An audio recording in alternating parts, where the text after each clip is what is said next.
आदाब नमस्कार दोस्तों, मैं हूं आसिफ और आपका स्वागत है हिस्टोरिक आसिफ में। हम आशा करते हैं कि आप अच्छे होंगे, स्वस्थ होंगे। इसी शुभकामनाओं के साथ हम आज का ये वीडियो लेकर आ रहे हैं। आज का हमारा जो विषय है वो अकबर की 3 प्रमुख बेगम कौन थी, और उन तीनों प्रमुख बेगमों का अकबर के जीवन में क्या प्रभाव था, किसने सबसे ज़्यादा अकबर को प्रभावित किया। हम उन प्रमुख बेगमों के बारे में इस वीडियो में बताएंगे। बहुत ही शानदार और रोचक विषय है। अकबर के जीवन में किन किन महिलाओं का रोल था, किन किन बेगमों का रोल था, किसने अकबर को अकबर महान बनाने में सबसे बड़ी भूमिका निभाई। तो चलिए दोस्तों, शुरू करते हैं आज का ये शानदार वीडियो और जानिए कि अकबर की 3 प्रमुख बेगम कौन थी और उन तीनों प्रमुख बेगमों का क्या अकबर के जीवन में प्रभाव पड़ा था।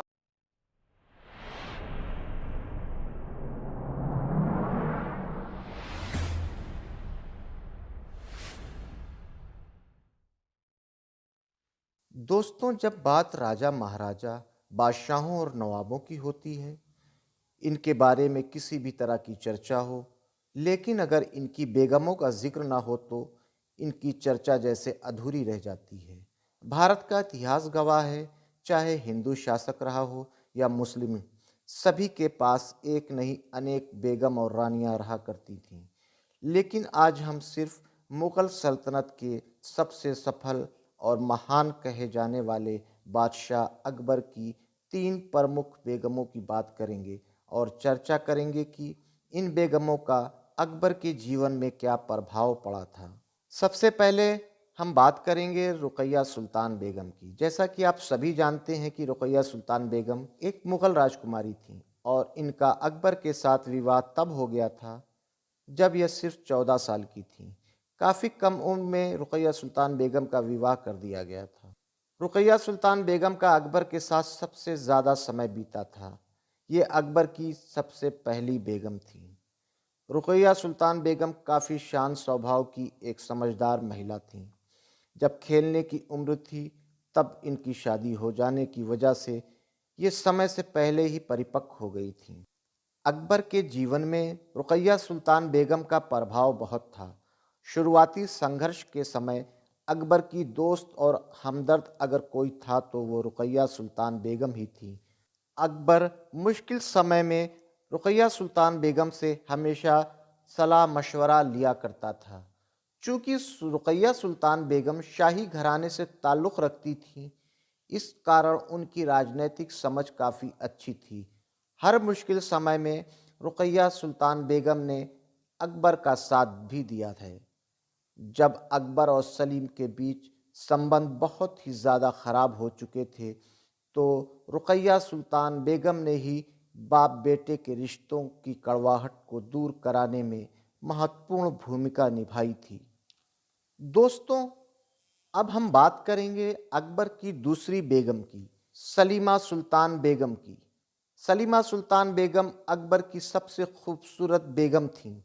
सलीमा सुंदर होने के साथ साथ बहुत ही अक्लमंद और समझदार महिला थीं।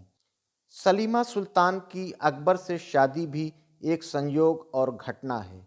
सलीमा सुल्तान बेगम की पहली शादी हुमायूं के सबसे वफादार और अकबर के संरक्षक बैरम खान से हुई थी। हालांकि बैरम खान उम्र में सलीमा से काफ़ी बड़े थे। जब बैरम खान अपनी हज यात्रा में जा रहे थे तो एक अफ़गान ने उनकी हत्या कर दी, क्योंकि बैरम खान ही वो व्यक्ति थे जिन्होंने अफ़गानों को ख़त्म करके दोबारा मुग़ल सल्तनत को भारत में कायम किया था, जिसके कारण अफ़गान उनको अपना सबसे बड़ा शत्रु मानते थे। और हज यात्रा के दौरान रास्ते में बैरम खां की दुर्भाग्यपूर्ण तरीके से हत्या कर दी गई। बैरम खां की हत्या के बाद सलीमा सुल्तान के दिन गर्दिश भरे हो गए। हरम में भी उनके साथ अच्छा व्यवहार नहीं किया जा रहा था। जब इसकी सूचना अकबर को मिली तो अकबर ने शाही संदेश भेजकर सलीमा सुल्तान को बुलवाया और उनसे विवाह कर लिया, जिससे उनको शाही संरक्षण मिल सके।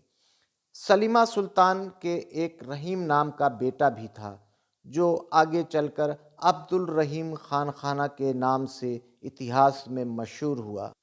अकबर सलीमा सुल्तान की सुंदरता से ज़्यादा उसकी बुद्धिमत्ता से प्रभावित था। सलीमा सुल्तान भी एक शाही परिवार से संबंध रखती थीं और राजनीतिक मामलों की काफ़ी अच्छी समझ थी। अकबर उनसे ज़्यादातर राजनीतिक मामलों में सलाह मशवरा लिया करता था। सलीमा सुल्तान दरबार के कामों में भी हिस्सा लिया करती थी और तमाम मुश्किल समय में अकबर को सलाह मशवरा दिया करती थी। दोस्तों, अब हम बात करेंगे अकबर की तीसरी पत्नी की, यानी कि एक राजपूतानी की, जिसने अकबर को अकबर महान बनाया। हम उसकी बात करेंगे जिसने अपने कार्य और चरित्र से भारत के इतिहास में अपना नाम हमेशा के लिए अमर कर लिया। जी हाँ, आपने सही समझा। अब हम बात कर रहे हैं जोधाबाई की। जोधाबाई ही अकबर की वो पत्नी थी जिन्होंने अकबर को बदल दिया। जोधा अकबर का इतिहास एक रोचक कथा है। जोधा अकबर की प्रेम कथा ने हिंदू मुस्लिम संस्कृति के मिलाप की नींव रखी है। जोधाबाई से अकबर का विवाह एक राजनीतिक घटना है। अपने राज और प्रजा की सुरक्षा के लिए राजा भारमल ने अपनी पुत्री जोधाबाई का विवाह मुगल सम्राट अकबर के साथ तय कर दिया था, जिसका विरोध उस समय के तमाम राजपूत राजाओं ने किया था। विरोध के बाद भी राजा भारमल ने जोधाबाई का विवाह अकबर के साथ कर दिया और इस विवाह ने भारत के इतिहास में एक नया अध्याय लिख दिया। एक बेमेल मुगल और राजपूत का विवाह जो आज भी चर्चा का विषय बना है, जिसका कारण है विवाह के बाद भी जोधाबाई ने अपनी आन बान शान को छोड़ा नहीं और पूरी जिंदगी को अपने तरीके से जिया। जोधाबाई जब तक जीवित रहीं, अपने रीति रिवाज और हिंदू धर्म की परंपराओं को निभाती रहीं। अकबर के जीवन में जोधाबाई का सबसे ज़्यादा प्रभाव पड़ा है। अकबर को धार्मिक सहिष्णुता का पाठ पढ़ाने में अगर किसी का हाथ है तो वो जोधाबाई का है। अपने प्रभाव और रसूख से उस समय के सबसे शक्तिशाली राजा को अपने चरित्र में ढालने का साहस था तो वो था सिर्फ जोधाबाई में ही। अकबर के जीवन में जोधाबाई का इतना प्रभाव था कि उसने सभी धर्मों को एक समान माना। उसने सभी के साथ मित्रता का भाव रखा। जोधाबाई का अकबर के जीवन में आने से अकबर का व्यवहार बदल गया। अकबर की सोच को अगर बदलने का काम किया है तो वो जोधाबाई ने किया है। जोधाबाई के विवाह के बाद से अकबर के व्यवहार में बहुत सारे परिवर्तन हुए और उसी परिवर्तन का नतीजा था कि एक समय अकबर ने एक नया धर्म भी चलाया जिसमें सभी धर्मों का मिश्रण था, जिसे दीन इलाही कहा गया। जोधाबाई के आने से अकबर की ज़िंदगी का सबसे ज़्यादा जो परिवर्तन हुआ वो था सभी धर्मों के प्रेम और हिंदू धर्म के प्रति आदर और सम्मान की भावना।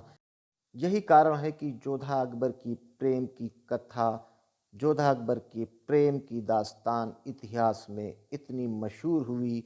जब प्रेम की बात आती है तो जोधा अकबर का नाम ज़रूर लिया जाता है। आज हमने आपको बताया कि अकबर की 3 प्रमुख बेगम कौन थी और अकबर के जीवन में किस तरह उन लोगों का प्रभाव रहा, अकबर को अकबर महान बनाने में किसका रोल रहा और किसकी क्या भूमिका रही। ये सब कुछ हमने आज आपको इस वीडियो में बताया। हम उम्मीद करते हैं कि आपको हमारा ये वीडियो पसंद आया होगा। दोस्तों, अगर आपको हमारा ये वीडियो पसंद आया है तो हमारे चैनल को लाइक कीजिएगा, सब्सक्राइब कीजिएगा और अपने दोस्तों को शेयर भी कीजिएगा। हमारा प्रयास रहता है कि हम आपके लिए अच्छे से अच्छे वीडियो बनाकर आप तक पहुंचाएं, आपको ऐतिहासिक सच्चाइयों से रूबरू कराएं। इजाज़त दीजिए आसिफ को। फिर मिलते हैं किसी नए विषय पर, कुछ रोचक जानकारियों के साथ, किसी नए स्थान पर। तब तक के लिए जय हिंद, जय भारत।